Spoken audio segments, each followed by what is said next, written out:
En el 2016 comenzó a coordinar la carrera de Economía de la Universidad Nacional Arturo Jauretche y fundó, junto a Cintia de Paz, la consultora PIQ, donde actualmente dirige el área macro. Sin más, entonces, le damos la bienvenida a Emanuel Álvarez Agis a la segunda Feria Binacional de la Industria y la Producción. Bueno, buen día a todos.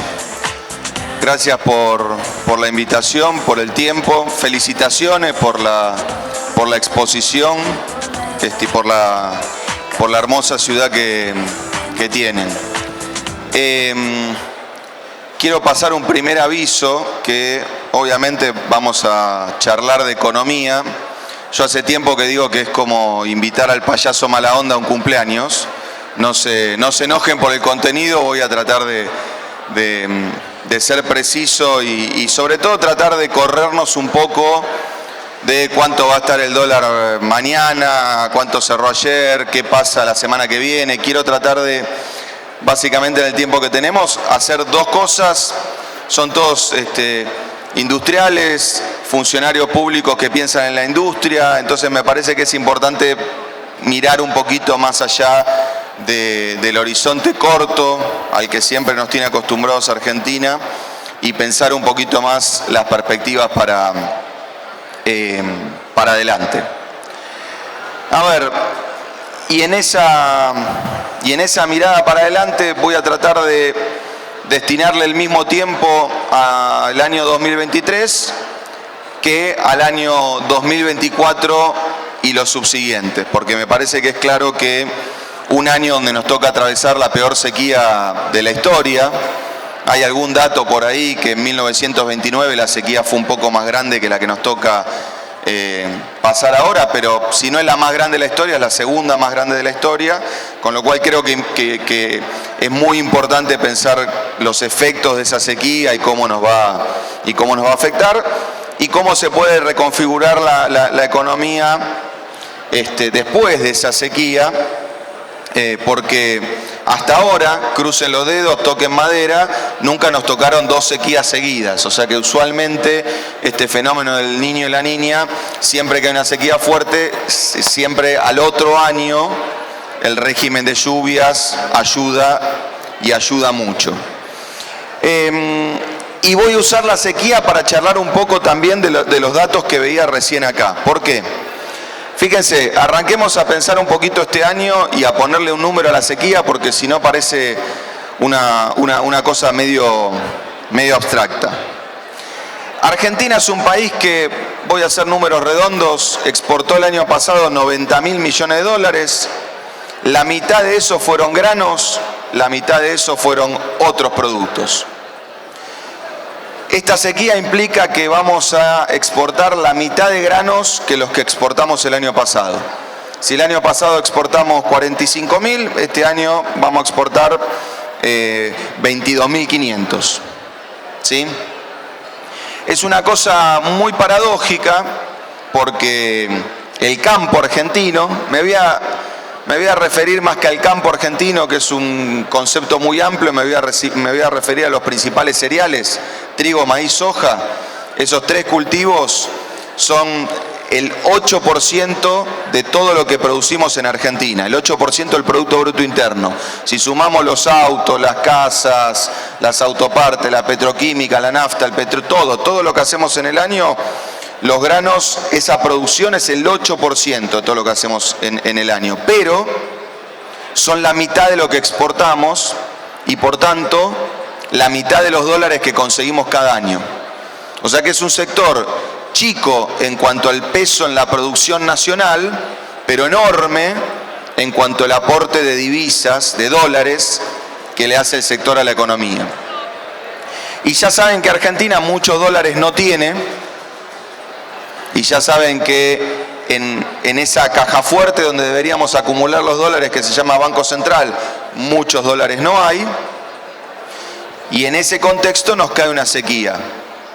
Para que ustedes tengan un orden de magnitud, ustedes en sus negocios, en sus comercios, en sus industrias o en su casa, tendrán lo que, no nos vamos a poner técnicos, lo que se denomina el canuto. Esa plata que tienen por si pasa algo. ¿sí? La tesorería de la empresa, 1 mes de sueldo, 2 meses de sueldo. Si alguno tiene 3 meses de sueldo, avise y pase la dirección. Pero esa plata que por si pasa algo.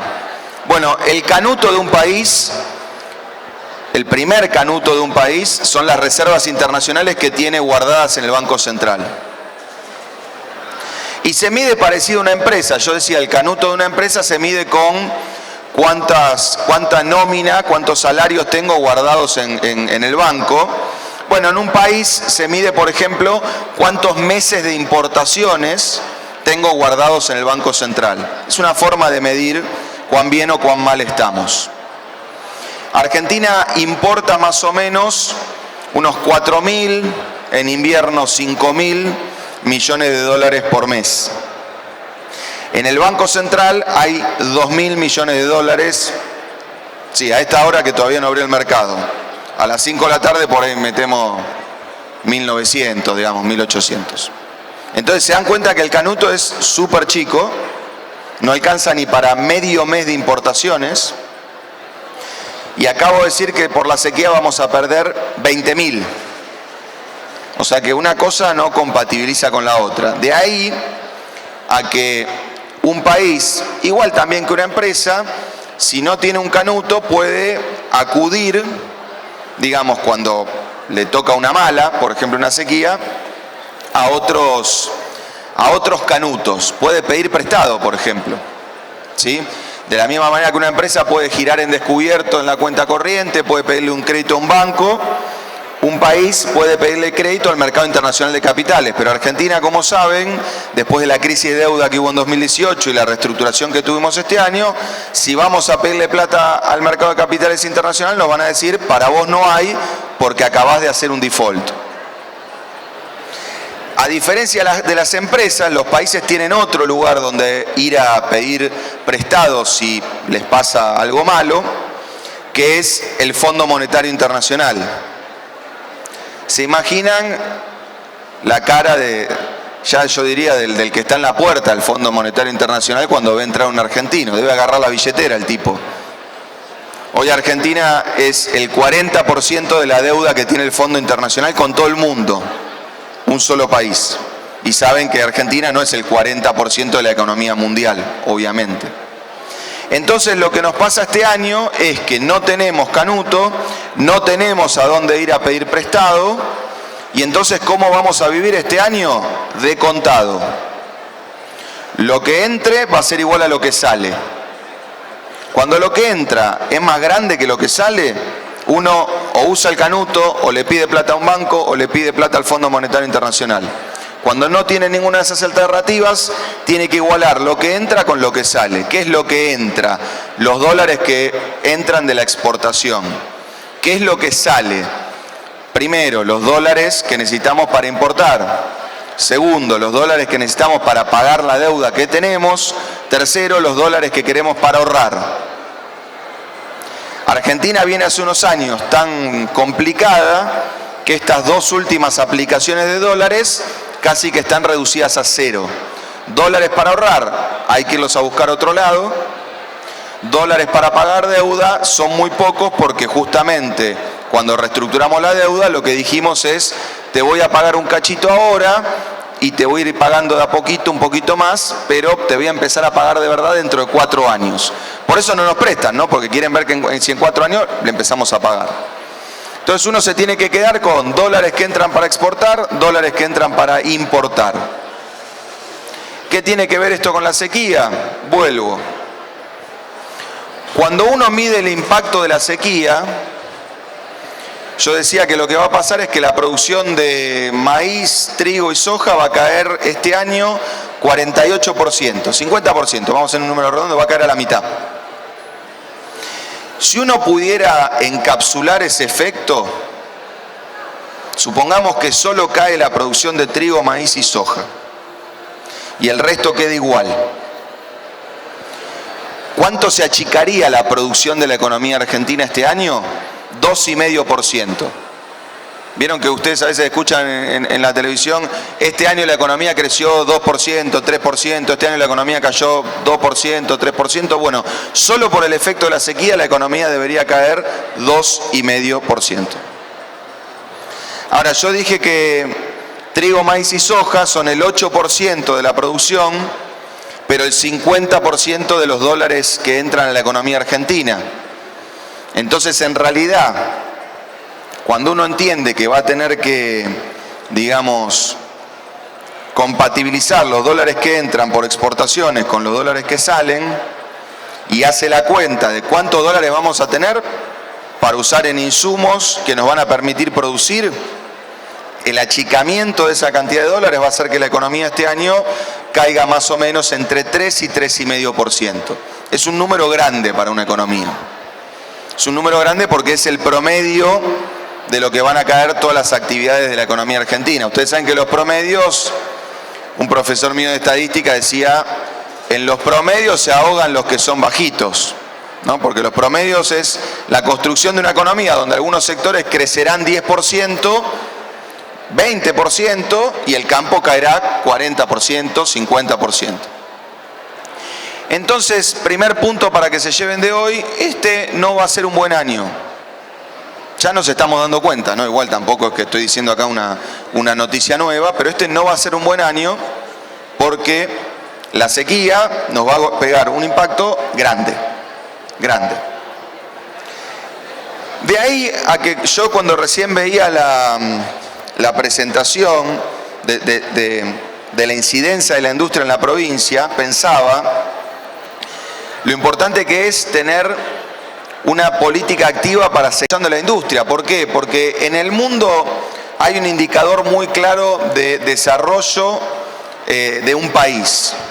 Un indicador indirecto. Vieron que el desarrollo del país se mide por la riqueza que genera, en los indicadores de bienestar de su población, un montón de otros indicadores. Pero hay un indicador indirecto que es muy interesante, que es cuánto de la actividad económica del país está determinada o está afectada por eventos climáticos.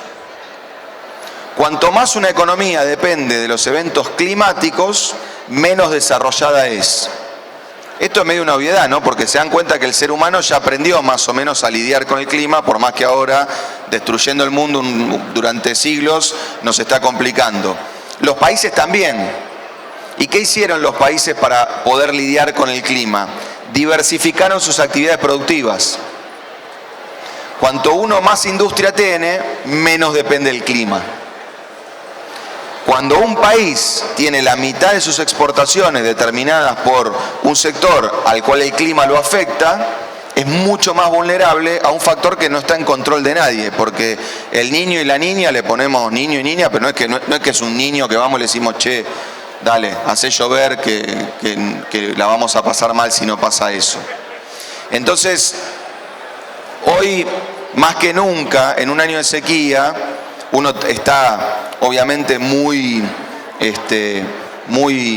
tiene la tendencia a hablar todo el tiempo del sector del campo, de la soja, del maíz, del trigo, pero me parece que no nos tenemos que olvidar la parte de lo importante que es seguir diversificando la matriz productiva argentina para que la próxima vez que haya una sequía no perdamos un cuarto de los dólares que entran a la economía argentina en el año, perdamos un poco menos y tal vez podemos usar esos recursos y esos dólares que nos genera otro sector para poder compensar e incluso ayudar al sector productivo que está pasando por una mala cosecha como es hoy el campo.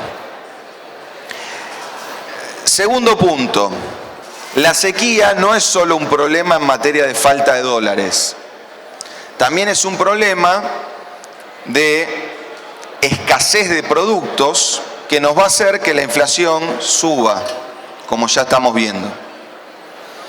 Esto los economistas argentinos lo estudiamos hace, dirían los 40, y lo vivimos en carne propia en los últimos meses. ¿Cómo es que la sequía genera más inflación? Bueno, en octubre, noviembre, diciembre del año pasado la inflación estaba abajo de 5%, ¿no? Y decíamos, bueno, en Argentina nos conformamos con poco, abajo de 5 es un buen dato, pero cuando uno miraba por qué estaba abajo de 5%, estaba pasando algo muy raro, que es que la carne estaba bajando. Voy a dar número de Capital Federal, que es donde yo hago las compras. El kilo asado había arrancado el año a 1.000 pesos y en noviembre estaba a 750, 800 mangos el kilo. Es raro en un país que venía con 50, 100% de inflación que algo baje de precio. Acá la pregunta es cuánto subió, no cuánto bajó. ¿Por qué bajaba de precio la carne? Bueno, básicamente porque la sequía generó que en los campos no hubiese pasto. Y cuando no hay pasto, el animal no puede comer, entonces el productor la primera cosa que hace es mandar el animal al mercado. Disculpen si hay vegetarianos, veganos, pero es la realidad productiva del sector. Cuando manda más animales al mercado, hay más oferta de carne y empieza a bajar el precio de la carne. Entonces uno dice, bueno, buenísimo, por lo menos algo baja. Pero ¿cuál es la particularidad del sector cárnico? No en la Argentina, sino en cualquier país del mundo. Que el animal es el producto, pero también es el bien de capital. Si yo quiero aumentar la oferta de ganado, tengo que dejar el animal en el campo. Bueno, la vaca y el toro tienen que hacer lo que tienen que hacer, y ahí, después del ciclo biológico, aumenta la oferta. Entonces cuando el sector se empieza a quedar sin carne, empieza a retener ganado y la carne pega la vuelta. En marzo la carne subió 20% en un mes. 20% en un mes. Eso es lo que los economistas llamamos ciclo ganadero. ¿Sí? Lo que los economistas llamamos ciclo ganadero, no el ciclo ganadero. ¿Qué es? Cuando uno tiene una sequía, paradójicamente al principio baja el precio de la carne, pero después sube y lo tenés que esperar mucho tiempo para que vuelva a bajar. Eso está pasando lo mismo con el arroz. Este año la sequía nos dejó sin arroz. Está pasando lo mismo con el trigo. Está pasando un poco menos, pero también está pasando algo parecido con el aceite. Entonces encima la sequía es menos actividad, más inflación.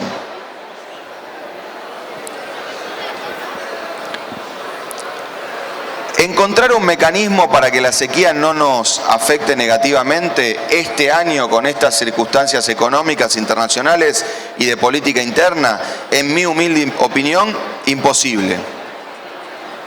Con lo cual, vamos a hacer el ejercicio de que llegamos vivos al próximo año. Vamos a hacer el ejercicio mental de que llegamos vivos al próximo año, sobre todo para que no me empiecen a tirar con cosas, y empezamos a pensar el próximo año. Entonces, hagamos el ejercicio mental de pensar que pasamos 2023, es como lo que hacen como lo que hacemos todos cuando hacemos un finito con el auto. Vieron que cuando uno va a hacer un finito con el auto calcula, dice paso, y cuando va pasando, ¿qué hace? Aprieta los dientes, medio que se achica como si el auto respondiera, ¿no? Bueno, aprieten los dientes, achiquen y piensen que llegamos a 2024. Si llegamos a 2024, probablemente vamos a arrancar 2024 con inflación alta, con pocas reservas y con una economía que va a haber tenido una recesión. La pregunta es, ¿cómo lo arreglamos? Y si hay alguna circunstancia que nos ayude a arreglarlo. Y en esto quiero ser bien preciso para también darles una idea a ustedes de qué país se viene. Digamos, ¿qué país es Argentina 2023? Un país donde probablemente nos toque a la mayor parte achicarnos. Vender un poco menos, tal vez contratar un poco menos, tal vez gastar un poco menos. No es lo mismo de vuelta, insisto, para todos los sectores, ¿sí? Pero seguramente todos los sectores que están abajo o adelante, digamos, en la cadena productiva de los granos, les va a pasar eso. De hecho, coyunturalmente, dije, no me quiero meter mucho en la coyuntura, pero nota de color, ahora estamos en el medio de un dólar soja. Bueno, el dólar a 300, si uno dice, ¿funciona o no funciona? No hay soja. Entonces uno puede poner el dólar soja a 1.000 pesos, pero la cantidad de soja que hay ya está calculada, determinada, y en muchas zonas, incluso a 300, no conviene ni cosechar, porque se gasta más en el gasoil que se le pone a la cosechadora que lo que va a valer ese producto. Ahora, cuando lleguemos a 2024, y probablemente con un cambio de gobierno, la pregunta es cómo se arregla este despiole y qué país sale de arreglar este despiole, ¿sí? No es lo mismo. O sea, uno en economía, cuando tiene una enfermedad, los buenos economistas curan enfermedades.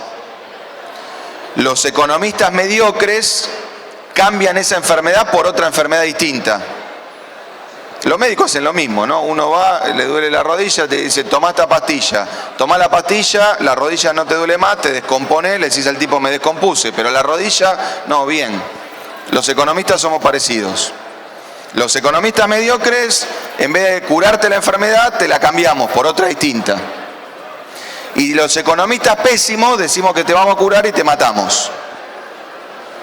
Entonces lo que digo es que por más que en el 2024 la cosa pueda llegar a cambiar, la pregunta es, ¿nos curamos, cambiamos de enfermedad o la empeoramos? Vamos a tratar de pensar cómo sería curarla. Vamos a tratar de pensar cómo sería curarla. Curarla tiene una primera expresión muy clara, que no hace falta ser economista para entenderlo, que tiene que ver con lo siguiente. Supónganse que yo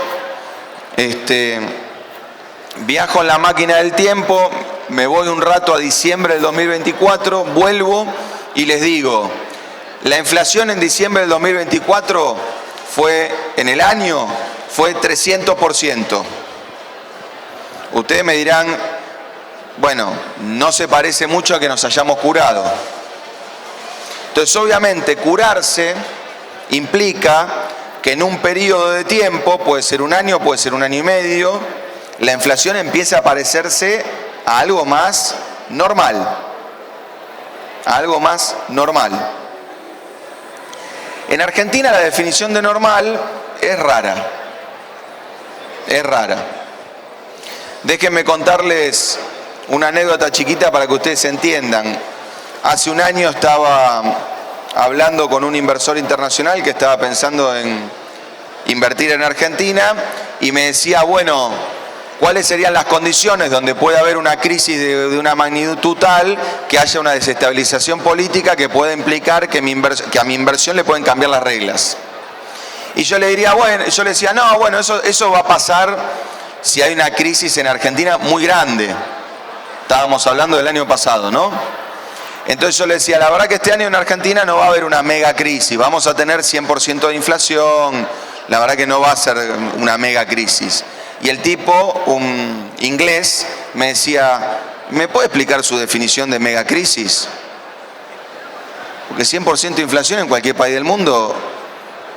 La segunda pregunta es, ¿ya hay guerra civil o arranca mañana? Digamos. Entonces, son estándares argentinos, ¿sí? Y ahora vamos a hablar un poquito de eso. El punto central es que hay que bajar la inflación. Pero ¿por qué Argentina tiene esta rara convivencia con la inflación? Porque estamos en un problema inflacionario. No quiero dedicarme a diagnosticar porque lo que les quiero dar es algunas cosas para pensar cómo moverse el año que viene. No quiero hacer una clase de economía de quién tuvo la culpa, dónde metimos la pata, dónde trastabillamos. Quiero tratar de pensar cosas que nos sirvan para movernos en el futuro. La razón por la cual a Argentina le cuesta mucho salir de esta inflación, y esto de vuelta no es una cosa que inventamos los argentinos.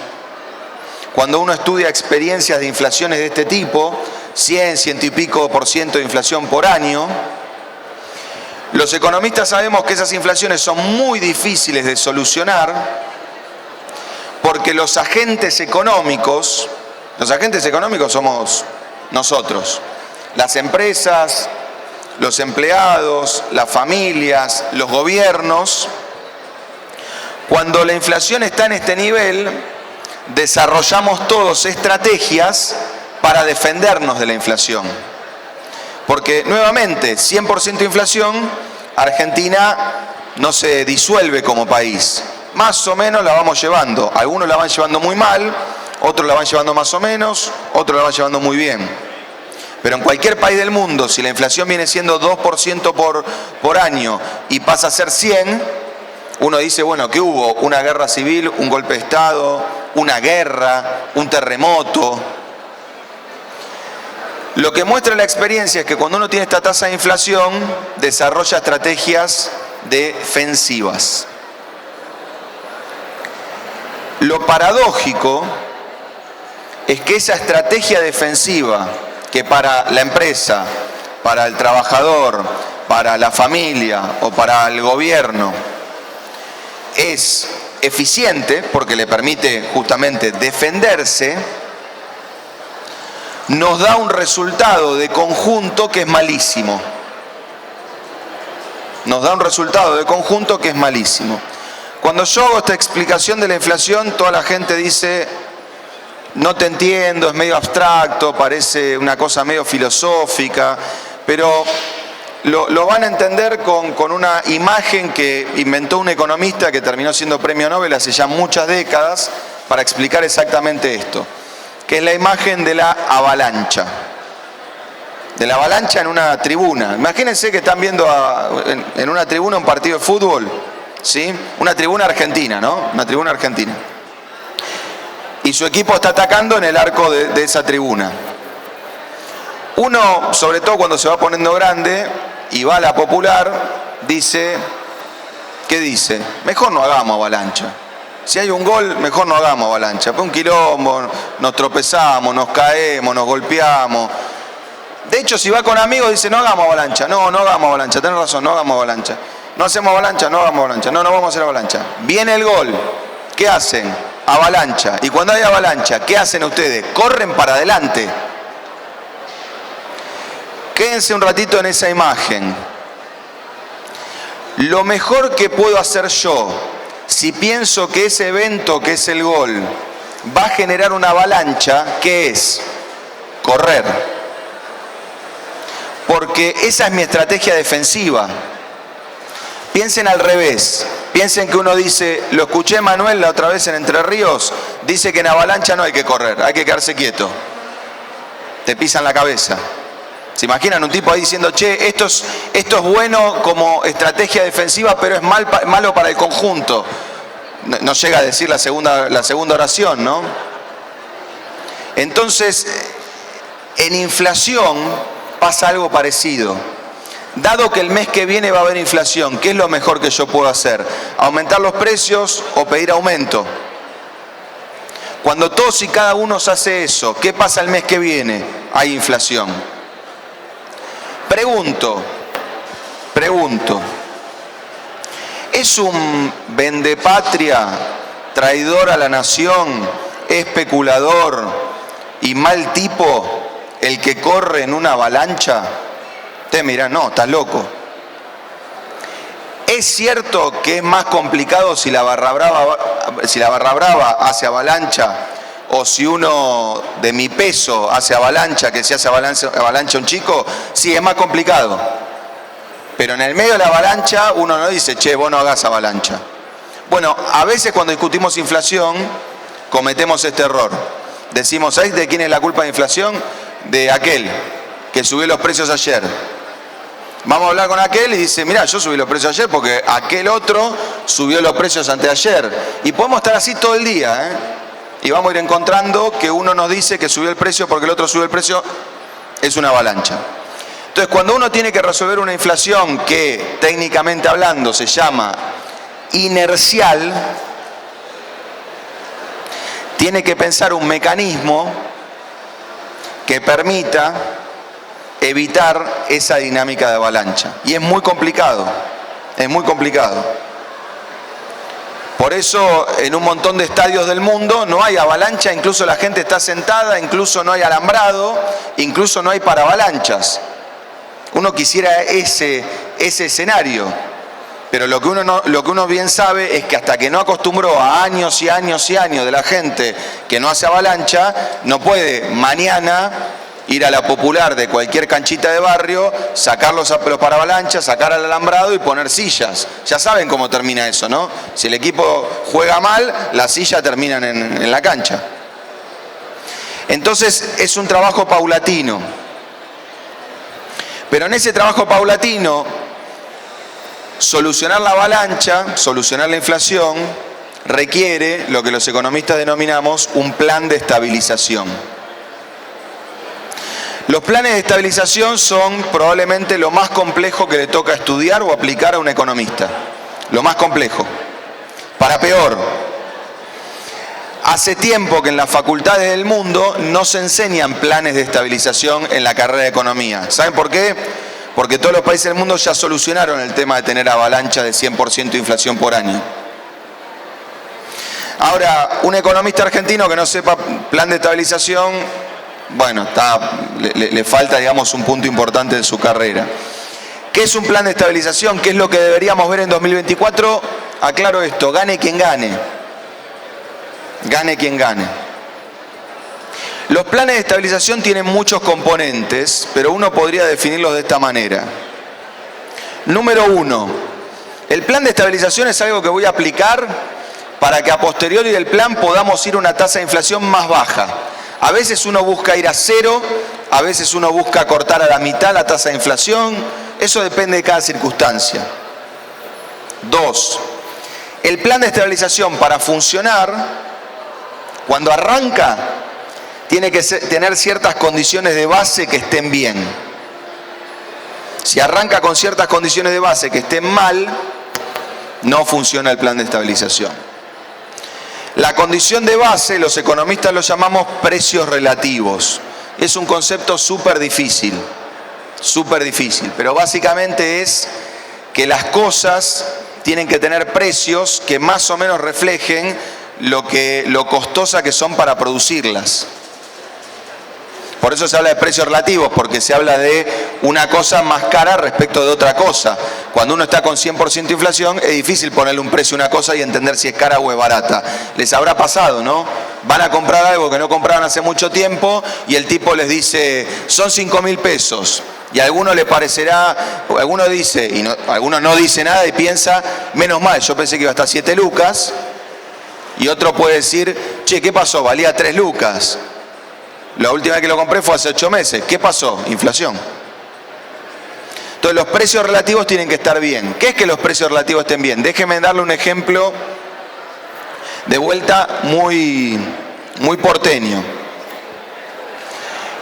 En Capital Federal, un combo de McDonald's vale lo mismo que 3 meses de la boleta de luz. Alguno debe ser, acá ya está el colega, digamos, debe haber economistas acá, pero si yo les digo eso está bien o está mal, ninguno es economista, ninguno sabe si las hamburguesas McDonald's tienen lombrices, vaca, lo que sea. Cómo se hace la luz es una cosa súper sofisticada, pero se dan cuenta que eso está raro. No puede ser que un combo de McDonald's valga 3 boletas de luz. Traigo ese ejemplo porque si uno se va a Nueva York, la relación es exactamente al revés. Una boleta de luz vale 3 combos de McDonald's. Entonces esos son los precios que hay que corregir antes de arrancar el plan. Y cuando uno va al plan, obviamente tiene que reducir el déficit fiscal, obviamente tiene que emitir menos moneda, obviamente tiene que tener un tipo de cambio que le permita exportar. Tienen que pasar un montón de cosas que ustedes como industriales sabrán que en Argentina están mal. Pero no tiene que faltar algo que si falta puede hacer que todo ese plan, por más bien que esté, fracase. Ese algo es lo que los economistas denominamos mecanismo de desindexación. ¿Qué es? ¿Qué cosa? En el ejemplo de la avalancha, puede ser el grito del jefe de la barra brava que para la avalancha en seco. Puede ser el árbitro anulando el gol que para la avalancha en seco y arranca otro despelote. Puede ser que le pisamos la cabeza a uno y todos nos damos cuenta que es un lío y para la avalancha en seco. Es un mecanismo de coordinación general que ayuda a parar la avalancha en seco. Esto que es muy abstracto, como ustedes viven en Argentina, conocen un montón de mecanismos de desindexación. Porque un montón de veces tratamos de hacer esto y salió mal. Cuanto más viejo, más van a entender, disculpen. La tablita, la especificación asimétrica, la convertibilidad, el desagio, la prohibición de indexación, y me podría ir más tarde, más atrás en la historia. Es algo que no solo te dice, che, aplicamos un plan de estabilización, mirá todos los componentes que tiene, mañana la inflación no va a ser más alta que hoy, va a ser más baja. Pero además, ese algo te ayuda a ver cuán más baja y a qué velocidad. Es como una guía, ¿sí? Muchas veces esa guía en la economía argentina estuvo mal, muchas veces esa guía en la economía argentina estuvo bien. A veces son acuerdos entre cámaras patronales y sindicatos para negociar una paritaria para el año que ya incorpore que el plan de estabilización no nos va a generar 300 puntos de inflación, sino nos va a generar 40. A veces es una ley que dice, che, vamos a ir desindexando de esta manera. Pero lo que digo es que en un evento que es parecido a una avalancha, si uno lo quiere arreglar con medidas técnicas que son difíciles de comprender y no le da a la gente una señal, a los agentes económicos, una señal de cuán rápido y en qué horizonte la inflación va aflojando, es muy difícil que la empresa, el sindicato, el empleado o el propio gobierno vaya tanteando y vaya entendiendo a qué velocidad se desinfla esto. Y sobre todo, igual que en la avalancha, si no hay un mecanismo que nos coordine a todos en ese parar de correr para adelante, si yo tengo la duda de que el de al lado, o peor, el de atrás, tal vez no afloja tan rápido como aflojo yo, me lleva puesto. Por eso esa desindexación es muy importante. Déjenme darles un ejemplo más,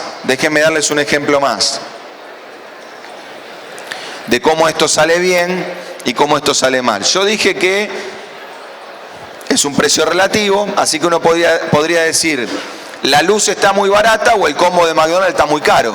Es un precio relativo. Bueno, ¿cómo hago para que el combo de McDonald's esté más barato y la luz esté más cara? Bueno, podría bajar el precio del combo del McDonald's y subir el precio de la luz. Esa es la manera más eficiente de hacerla. ¿Por qué? Porque uno como consumidor, ¿qué le pasa? Una cosa se le hizo más cara, pero la otra se le hizo más barata. Cada uno me dirá, che, prefiero una cosa, prefiero otra, pero es un combo más justo.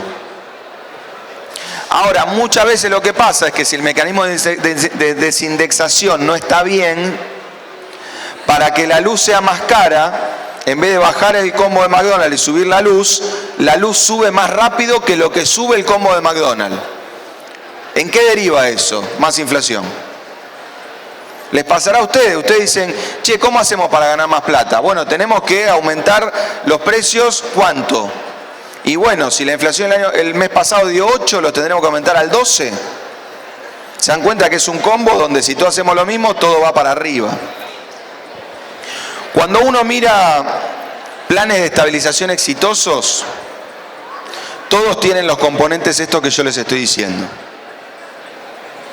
Si uno de esos componentes no está, tal vez el plan funciona, pero después se traba a mitad de camino. Tal vez un año baja la inflación, 2 años baja la inflación, vuela por el aire.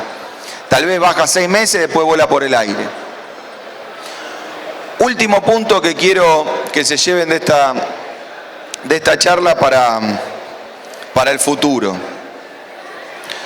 No se rían porque parece que uno se quisiera acá sacar la responsabilidad como economista, pero la experiencia indica que los planes de estabilización exitosos, todos esos tienen un componente muy, muy, muy importante, que es la buena suerte. Pero no es la buena suerte de que el tipo que lo aplicó era un tipo que venía de ganar la lotería o algo por el estilo. La buena suerte quiere decir algún tipo de buena tendencia económica que se acopló al plan y ayudó a que el plan funcionara mejor. Déjenme darles un ejemplo, que ahora está muy discutido, van a ver notas, hay hasta un documental en Netflix, si a alguno le interesa el ejemplo y se quiere arruinar un sábado a la noche, le dice a la pareja, vení, vamos a ver un documental de un plan de estabilización de Israel. Es una buena técnica para separarse, digamos. Yo la apliqué hace un mes, casi no vuelvo a casa. Que es lo siguiente, Israel en 1984 tuvo 400% de inflación en ese año. Entonces todos los economistas estudiamos el caso de Israel porque Israel en 1985 tuvo 22% de inflación, en el 86 tuvo 10% y después tuvo un dígito durante décadas. Entonces uno dice, bueno, anda a estudiar la experiencia de Israel, vení acá y aplica lo mismo. Nosotros en la oficina intentamos hacer este ejercicio, ¿no? Intentamos estudiar el plan de Israel y escalarlo a la economía argentina. ¿Qué significa escalarlo? ¿Alguno tiene perros? Sí, todos tienen perros acá. Bueno, ¿vieron cuando uno le tiene que dar pastillas para los parásitos a los perros? Que el veterinario le dice, ¿cuánto pesa? ¿Más de 20 kilos o menos de 20 kilos? Más de 20 kilos. Bueno, dale 2 1/4. No, y tengo un Cusco que pesa 10 kilos. Bueno, a ese dale 3/4. Lo que está haciendo el veterinario es escalar la dosis del antiparasitario al peso del animal. Bueno, en las economías, el peso de cada economía es el tamaño, que es el Producto Bruto Interno. El valor de lo que produce esa economía en cada año. Entonces, Israel en 1985 era una economía muy distinta, mucho más chiquita, a la economía argentina hoy. Entonces, estudiamos el caso de Israel y dijimos, bueno, vamos a darnos ese antiparasitario nosotros. ¿Cuántas pastillas tenemos que tomar? Si alguno dice 14 millones, tiene razón, pero déjenme explicar de qué son las pastillas. El plan antiinflacionario de Israel tiene una corrección de precios relativos, un mecanismo desindexatorio, un acuerdo político y una suerte increíble. Corrección de precios relativos, muy técnica, pero subieron las tarifas, devaluaron, subieron los salarios, mecanismo desindexatorio, hicieron un congelamiento de precios y salarios durante 6 meses, de todos los precios y de todos los salarios. Uno dice, ¿cómo pasó eso? ¿Cómo es que fue efectivo eso? Ese mecanismo desindexatorio que fue, movemos las tarifas hoy, devaluamos hoy, damos un aumento de salarios hoy y mañana nadie más hace avalancha durante 6 meses. ¿Cómo es posible? ¿Qué eran? ¿Era un golpe militar en Israel? ¿Había gente en los supermercados con armas en Israel? ¿Cómo fue posible eso? Lo voy a escalar a Argentina. Entraron Macri y Cristina a una habitación, tuvieron una reunión de unas 4 o 5 horas, salieron y anunciaron que iban a ir juntos a las elecciones y que los primeros 4 años iba a gobernar Macri y Cristina lo iba a apoyar y los segundos 4 años iba a gobernar Cristina y Macri lo iba a apoyar.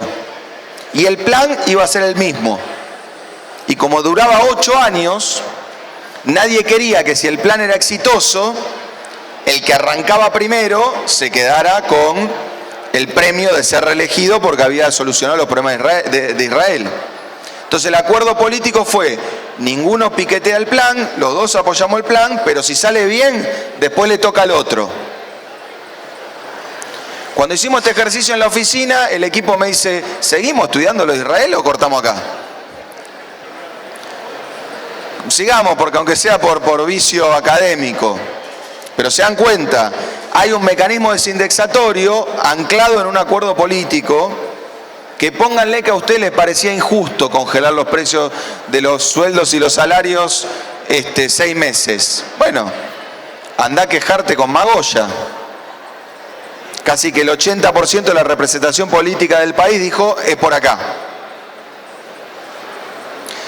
Ahora, ese plan en Israel tenía una reducción del gasto público. Israel dijo, estamos gastando mucha plata, cuando bajemos la inflación y esto funcione, la gente va a empezar a gastar la plata que no gastaba porque no sabía dónde estaban las cosas en esta economía. Entonces, si nosotros seguimos gastando plata, cuando la gente empieza a reactivar su gasto, vamos a volver a la inflación. Entonces hagamos lo siguiente, si el plan funciona, cuando la gente empiece a gastar, nosotros desde el Estado dejemos de gastar. Porque la economía, ustedes que son industriales lo saben muy bien, no puede producir el triple mañana. Hay que ir llevando la demanda al ritmo de la oferta. Cuando ocurre eso, y Israel empieza a anunciar que va a bajar todas las líneas del gasto público, Estados Unidos, que no hace falta que sean economistas, no hace falta que sean politólogos, hace falta que hayan visto alguna película donde hay un atentado de bomba. ¿Vieron alguna película de ese tipo? Ya entienden qué pasa en esa zona del mundo. Estados Unidos tiene, elegantemente se dice, intereses geopolíticos muy importantes en la región. Entonces Estados Unidos necesitaba que el plan saliera bien, porque se le estaba desestabilizando Israel, con 400 puntos de inflación en 1984. Entonces en 1985 Estados Unidos dijo, me parece bien que ustedes gasten menos plata en subsidiar las tarifas, me parece bien que ustedes ganen menos plata en obra pública, me parece bien que gasten menos plata en empleados públicos, pero ¿saben qué? Esto está escrito, no lo estoy inventando, no es un documento secreto, está publicado. No vayan a tocar el gasto militar. Mantengan unas fuerzas armadas con fondos, con armas, con municiones. Entonces Israel, muy inteligentemente, dijo, bueno, pero nosotros no tenemos la plata para hacer eso. Entonces Estados Unidos dijo, no importa, nosotros vamos a hacer un desembolso no reembolsable. ¿Saben lo que es un desembolso no reembolsable? Lo que papá y mamá le dieron hasta los 18 y algunos hasta los 25. Esos fondos no reembolsables, te los regalan. ¿Sí? De 25 a 30 fueron reduciéndose y en los 30 ya cortamos. Un fondo no reembolsable lo voy a escalar a Argentina. Porque en 1985 Israel era más el perro chico de casa. Hoy Argentina, si uno lo compara con el tamaño de Israel en 1985, es muy grande. Lo voy a escalar a Argentina. ¿Cuánto dije que había en el Banco Central? 2.000 millones de dólares. Si uno tuviera la suerte que tuvo Israel, Argentina recibiría un fondo no reembolsable por parte de Estados Unidos de 80.000 millones de dólares. Casi lo que exportamos el año pasado. Uno acá dice cagamos, no podemos hacerlo de Israel, no va a salir, nadie nos va a dar 80 lucas. Falso. Porque Argentina, en lo que viene, tiene la perspectiva cierta, no es una estimación, no es que yo prendo una vela todas las noches para que esto pase. Todos los analistas, toda la gente del sector está bastante seguro que Argentina de acá a 3 años probablemente va a estar exportando un poco más del doble de lo que exporta hoy. Y eso tiene que ver con el campo que aumenta 5, 6, 8% su exportación por año hace 20 años consecutivos, pero también tiene que ver con vaca muerta, también tiene que ver con el litio, también tiene que ver con la petroquímica, también tiene que ver con el sector automotriz. Esto que yo les estoy diciendo acá no es una cosa que uno siempre dice y nunca pasa. Esto que yo les estoy diciendo hoy acá, en 2017, a la vuelta de la esquina, pero me acuerdo de 2017 porque me contrataron para dar una perspectiva a largo plazo a Argentina, 5 o 6 años. Esto que estoy diciendo hoy acá, en 2017 no existía. Yo terminé esa conferencia diciendo, no sé qué le vamos a vender al mundo en los próximos 3 años. el que me contrató, ¿se acuerda? Me dijo, che, y después vino la pandemia. Yo puedo decir porque la vi venir, pero todo mentira. Pero veía que en los próximos 3 años estaba la cosa difícil. Hoy, post pandemia, el mundo se dio vuelta en ese sentido. Entonces, es cierto que Vaca Muerta ya es una realidad y que puede sumar entre 5 y 6 mil millones de dólares de exportaciones por año. Y esos 5 o 6 mil millones de dólares son sin hacer ni un gasoducto. Si hacemos un gasoducto, eso va a 8. Si hacemos un oleoducto, eso va a 9, 10. Y si hacemos una planta de licuefacción, eso va a 12, 13. Quiero aclarar, un gasoducto, un oleoducto, una planta de licuefacción no es como el cohete que pusieron ayer en órbita que explotó a los 4 minutos. Son caños delante de caño, una planta que hace una cosa rara, pero el mundo sabe hacer eso hace más o menos 40 años. Y en Argentina tenemos la tecnología, tenemos los insumos para hacer eso. Entonces, para ir cerrando, la buena suerte, 2024, 2025, 2026, está. La garantía de que no la caguemos, disculpen el tecnicismo, no. Porque acá en Arruinar Oportunidades tenemos un equipo profesionalizado.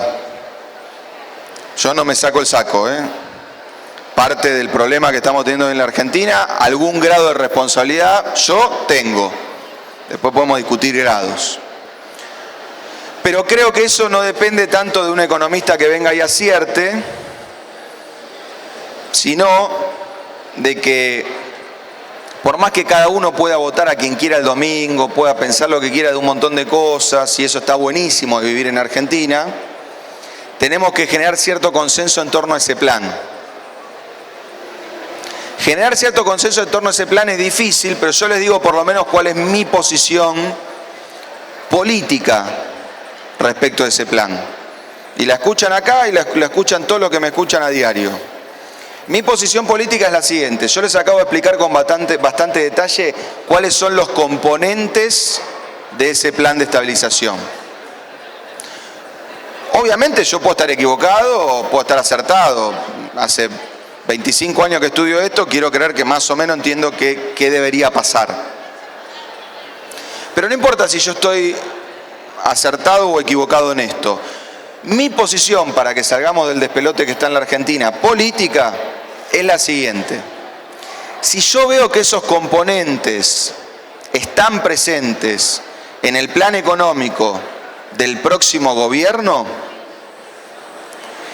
tengo que tener la buena leche de decir que el plan está bien y de apoyar el plan, independientemente de quién sea el partido político que lo toque implementar. Lo que digo es que es genuino decir, yo creo que eso no es lo que hay que hacer. Lo que no es genuino es decir, hay que hacer un plan de estabilización que tenga un componente desindexatorio. Viene el partido político al cual yo no voté, hace el plan de estabilización con el componente no desindexatorio y me preguntan a mí, ¿qué opinás vos, Emanuel? No, una cagada, no va a andar. Parece que yo estoy, digamos, describiendo un demente, pero así viene la política argentina, por lo menos en los últimos 12 años. No importa tanto qué haga el gobierno como quién sea el gobierno. Entonces, ya no discutimos si hay que subir las tarifas porque están baratas o caras. Discutimos que si sube las tarifas Boca está mal y si sube las tarifas River está bien. Estoy hablando de una cosa coyuntural muy clara. Eso se ha ido a un lugar que para nosotros los economistas es demencial. ¿Por qué? Porque en Argentina, producto de la grieta, le hemos puesto color partidario a las herramientas de política económica. Y las herramientas de política económica son cosas que uno usa o no usa dependiendo de la coyuntura, no dependiendo de quién gobierna. Déjenme cerrar con esto para que ustedes lo entiendan y si me cruzan dentro de un año y yo estoy a la puteada y hay un componente desindexatorio, me digan, flaco, me dijiste lo contrario hace un año. ¿Qué es que las herramientas tengan color partidario? Porque, a ver, subir la tasa de interés, bajar la tasa de interés, subir la tarifa, bajar la tarifa, subir el gasto, bajar el gasto, devaluar, apreciar, en economía se llaman herramientas. No se llama comunismo, socialismo, desarrollismo, peronismo, cambiemos, neoliberalismo, son herramientas. Entonces, supónganse que ustedes están en su casa y, no sé, se quemó una lamparita. Y le dicen a su mujer, alcanzame la escalera, me voy a subir a cambiar la lamparita. Y su mujer les dice, ¿vos vas a usar la escalera? Sí, pero la escalera es comunista. Bueno, ¿qué hago? ¿Le doy con el martillo que es progresista? ¿Uso el destornillador que es kirchnerista? ¿La pico el oro macrista o votó a Del Caño? Estoy describiendo una familia que no anda, no un demente, o sea, hay que urgente mandar un asistente social ahí. Bueno, fíjense lo siguiente. Si yo vengo acá y digo que hay que subir las tarifas, ustedes dirían, por ahí de memoria, o si están distraídos, dicen, ese es macrista. Si vengo acá y digo que hay que subir los planes sociales, ustedes dirían, bueno, ese es kirchnerista. Este gobierno no es macrista y subió las tarifas. Y el gobierno de Macri no es kirchnerista y subió los planes sociales. Si no se enteraron, es porque las herramientas de política económica tienen color partidario y da vergüenza decir que uno está haciendo algo que cuando el otro hizo eso mismo, lo puteó. Entonces yo estoy de acuerdo en que nos peleemos porque uno vota no sé quién, otro vota no sé cuál, porque le parece que ciertas cuestiones de valores, de cosmovisiones del mundo, está todo bien. Pero cuando yo quiero subir la tasa de interés no puedo tener la discusión con un político que me dice no, porque eso lo hizo Macri. Porque además, como Argentina por suerte tiene alternancia democrática, y medio que cada uno ya tocó todas las herramientas. Entonces, yo la otra vez lo dije en televisión, esto es un plomero que intenta arreglar una casa que se inunda con un escarbadiente. Y vos le decís, ¿por qué no usas la caja de herramientas? No, porque ya lo usó Macri, ya lo usó Cristina y ya lo usó Alberto. No puedo tocar nada de ahí. Entonces mi punto es, ojalá estén lo cierto con lo que hay que hacer. Ustedes pueden tener convicciones distintas y me encanta que la defiendan. Yo no soy tan ambicioso como para querer que todos pensemos lo mismo. Solo aporto y pido una cuestión metodológica básica. Hagamos lo siguiente, si nos parece que algo es lo que hay que hacer, digamos que está bien, independientemente de quién lo esté haciendo. Me da la impresión de que si hacemos eso, yo les garantizo que al próximo ministro de Economía, primicia, que no voy a hacer yo, le vamos a hacer un gran favor. Muchas gracias por la invitación, por el tiempo, un placer estar acá. Gracias. Fuerte el aplauso entonces.